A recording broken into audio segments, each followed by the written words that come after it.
Hello everyone, welcome back to the Knight Rider Historians channel. Today I want to cover this. Knight Rider has been released in 4K Ultra HD for the very first time ever. Now, this was announced a few months ago, and there's been a lot of speculation, a lot of questions. Is this set the definitive Knight Rider set? Are the episodes uncut? Is the original music intact?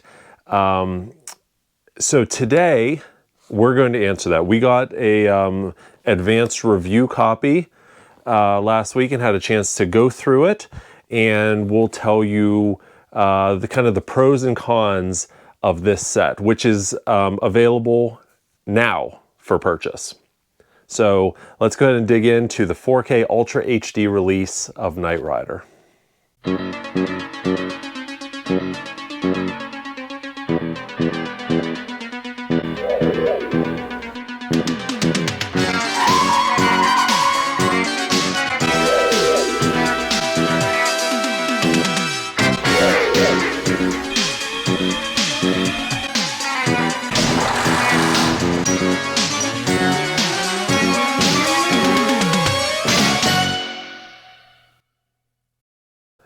All right, before we start talking about this, wanted to give you guys a reminder. September 6th and 7th, 2025, I, along with one of our screen use kits, will be at RetroCon in Oaks, Pennsylvania. We were there in 2022 with one of our original cars. This time, if everything works out well, we're gonna bring our other original car, the one that was in the Peterson Museum in Los Angeles for the last 6 years. So you're definitely not going to want to miss that. If you're in the area, if you're available, I would love for you to come out. I'd love to meet you. I'd love for you guys to see an original kit. So RetroCon, September 6th and 7th, Oaks, PA. All right, Knight Rider in 4K. So first let's talk about the packaging, then we'll talk about the contents. So you can see 4 seasons, comes in a nice box set with individual sleeves for each season. All right. The artwork on the front is an actual kit replica from someone in our community. This is the same car that was photographed for the German Turbine set release a couple years ago, which we'll talk more about. So a lot of the design of this box stems all the way back from the early 2000s when Universal released Knight Rider on DVD. So you're going to see things like these graphics down here in the design, some of the wording. This is all reminiscent so much of Universal's original release, to include the updated Knight Rider font, which I like the original font, but I guess this makes it look a little bit more futuristic. All right, so when we take it out, we've got all 4 seasons. There's season 1, season 2, season 3, and season 4. Now, as I was saying, Universal has been kind of keeping with their theme. They're even still using the same promo photos that they used back on the DVD release. So in terms of continuity, I guess, you know, this is a nice continuation, right, from the original DVDs of 20 years ago. All right, so each set comes with the discs, as you can see, on like a booklet type of deal. Descriptions on the back. Some seasons have bonus features. So first season comes with the bonus features of Night of the Phoenix commentary with David Hasselhoff and Glenn Larson. This is obviously not a new release since Glenn Larson passed away many years ago. This is actually the commentary that was recorded for the DVD release back in 2004-ish. I hate that they call it Night of the Phoenix. You guys probably have heard me talk about this on the channel before, but the first episode of the show is the pilot. Night of the Phoenix only came about years later when they were selling the show into syndication, and they had to split all of the 2-hour episodes into 1-hour ones for the syndication package. When they did that, the syndication department at Universal retitled the pilot as Night of the Phoenix Part 1 and Part 2. But we actually asked Glenn Larson specifically about that title, and he had no idea. He said the pilot is the pilot. It's not Night of the Phoenix. Anyways, that's a whole sidebar there. So we've got the commentary, we've got bonus features, night moves, night sounds, Knight Rider Under the Hood, photo gallery, blueprints gallery. These are all lifted directly from the DVD set 20 years ago. So on season 1, there is nothing new in terms of bonus content.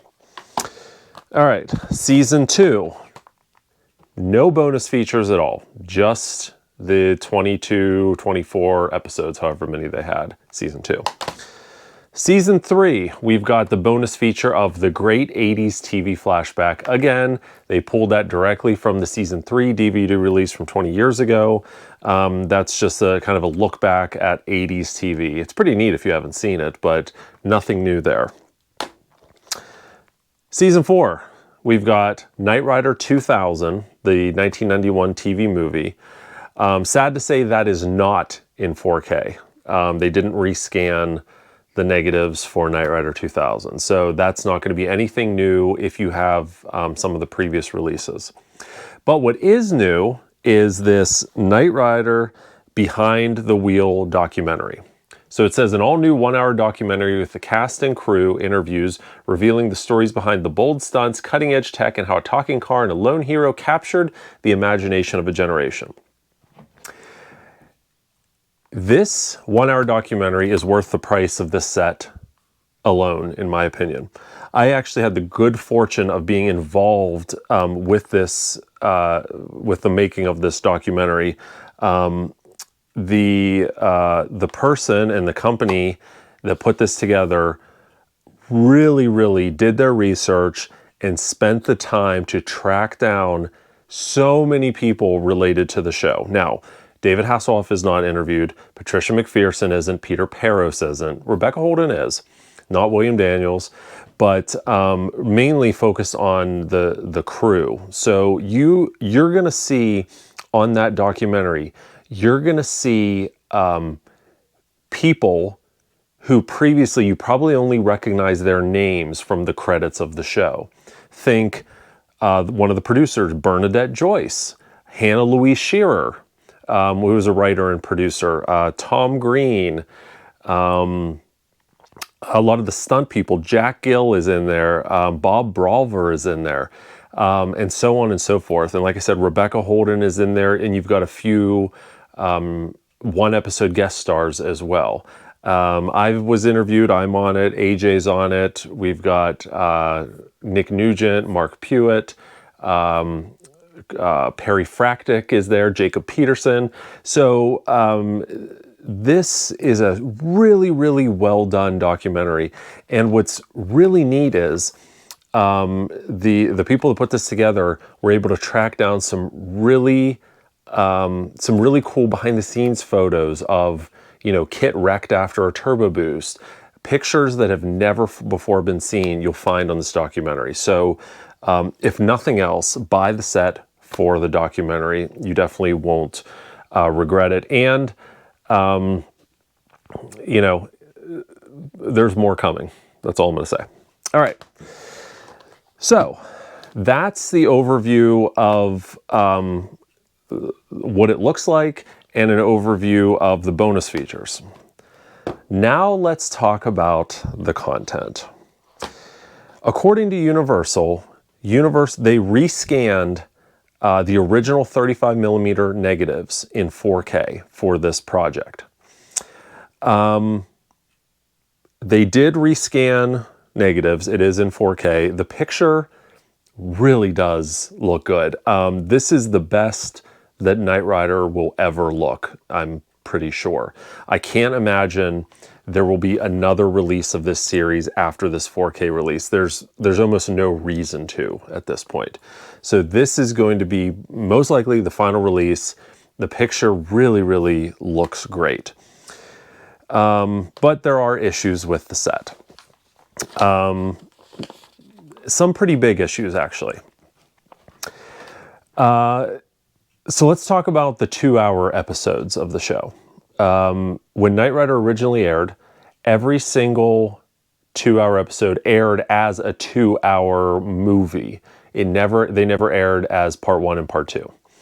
When the show went into syndication in 1987-ish, those 2-hour episodes were broken in half. Lots of scenes were cut out so they could add, an extra set of intro and end credits and things like that, and added more commercials, as was becoming the norm in the late 80s, early 90s. Less of the program, more of the commercials. So one would expect, if they're rescanning the original 35 millimeter negatives, that they would be rescanning the original broadcast versions. But that's not the case. We're talking just for the 2-hour episodes. So the pilot, I'm happy to report, the pilot is the original broadcast version, even though the disc, if we look at the disc here, you'll see the disc says Night of the Phoenix parts 1 and 2. Even though it's labeled as that, it is the original 2-hour broadcast version for the pilot. So the next 2-hour episode we have is Goliath. And I'm sorry to say that the negatives they scanned for Goliath were not the original NBC broadcast. They were a syndicated cut. So if you look on here, you've got Goliath Part 1, and then below it, as a second episode, Goliath Part 2, and that's how it plays as 2 separate parts. There's missing scenes. Part 2 even has the old recap. Back if you're a longtime fan of the show, when it was on TV back in the 80s and 90s, when they play part 2, they always did like a 1-minute recap. These Goliath, along with all of the other 2-hour episodes besides the pilot, have those recaps at the beginning. The exact same one from the syndicated cut. So that tells me Universal scanned, at least for the 2-hour ones, the syndicated version, not the original broadcast version, which is deeply disappointing. So like I said, that's the same with Goliath Returns, Mouth of the Snake, Night of the Drones, and Night of the Juggernaut. They're all the syndicated two-part edits. And those episodes also do not have the 30-second or 1-minute teaser before the theme song, which again tells you that's a syndicated cut, because a lot of the syndication, whenever the show went into syndication, one of the first things that was cut was that 30-second or 1-minute teaser before the start of the episode. So I'm sorry to say, only the pilot is the original 2-hour broadcast version. The rest have scenes cut and are split as 2 hours. So let's talk about the music. That was another big question. So what does the music sound like? For those of you who don't know, Don Peake, the composer, Stu Phillips first for the first 12 episodes, then Don Peake took over. Whenever they would bring in popular songs of the day, they wouldn't use the original artist. They would record sound-alikes. So Don would bring in an orchestra. He would bring in singers, and they would replicate the songs to help keep the cost down. But the problem is that still requires clearances by the original artists. So going all the way back to Universal's DVD release back in the 2000s, there was always issues with certain songs, mainly Prince songs. There were problems with. And unfortunately, here we are 20 years later, and we are still dealing with some songs that were replaced. Now, from what I've been told, there were 6 songs replaced in this entire set. I have not identified all 6 yet, because I haven't watched every single episode. I've just kind of skimmed through. I've been looking for specific things that I know have been changed in the past. So here's what I can tell you, because I have identified a couple. Season 1, Give Me Liberty or Give Me Death. There's a great montage scene with John Mellencamp's Hurt So Good. That has been replaced with some just generic music, royalty-free music. So that's unfortunate, and that's been the case on previous releases as well. We also have Dead of Night, When Doves Cry by Prince. There's a scene where one of the guest stars in the episode is dancing. She's doing an audition, Cindy, and she's dancing, and she was originally dancing to When Doves Cry. Well, Universal just removed the song, and she dances to Silence in this one scene, and it's very awkward and strange.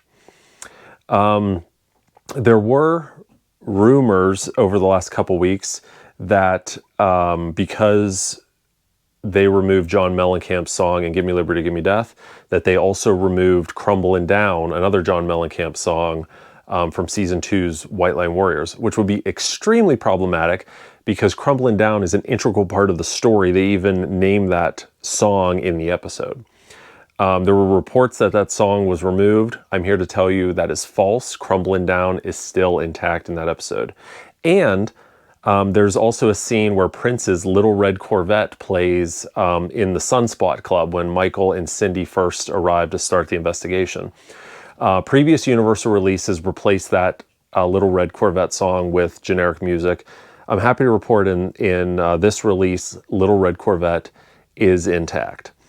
So that's all I know so far regarding music. But again, I was told 6 songs were replaced. So I've only found 2 so far, but I've confirmed some other ones that are normally gone are still there. So that's good.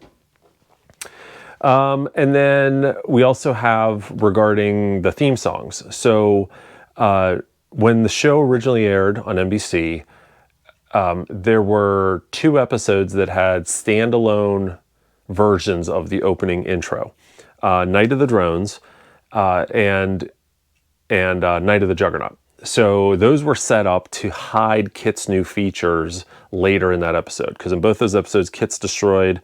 In Night of the Drones, he gets a new dashboard and a new look. In Night of the Juggernaut, he gets Super Pursuit Mode, and they didn't want to spoil the what was coming up in that episode by showing scenes with the new dash, with Super Pursuit Mode in the intro. So they made one-off versions of the theme song with certain scenes that would hide that.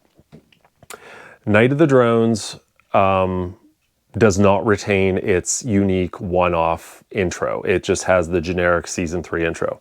Night of the Juggernaut does retain its unique one. And that is, again, consistent with previous Universal releases going back decades.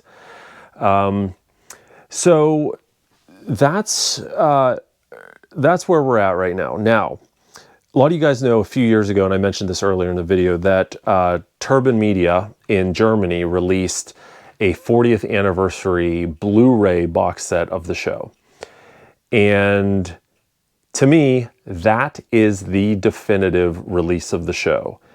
All episodes are their original broadcast versions. All music is intact.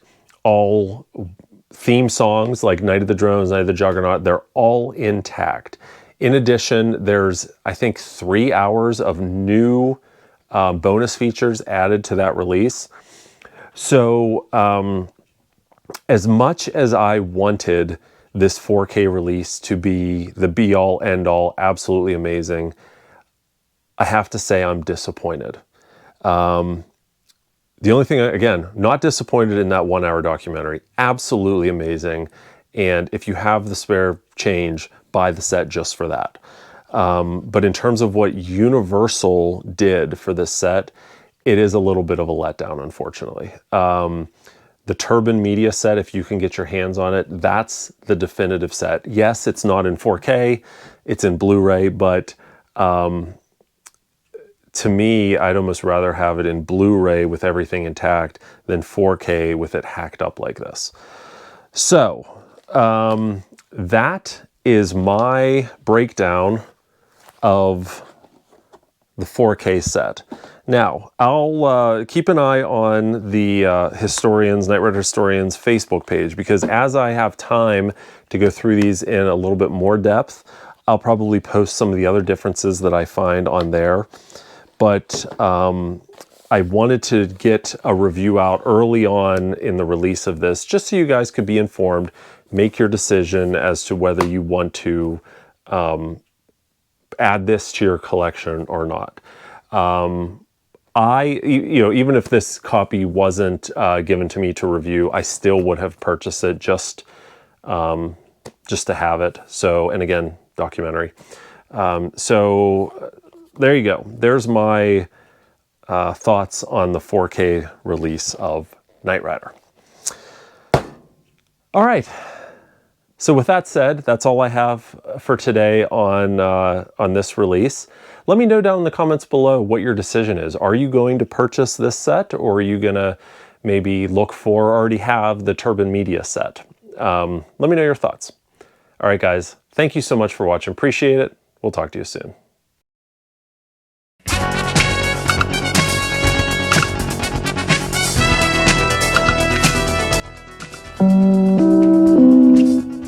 Hello friends, it's me, KITT. When I'm not out fighting crime, I like to follow my friends at knightriderhistorians.com. Check it out.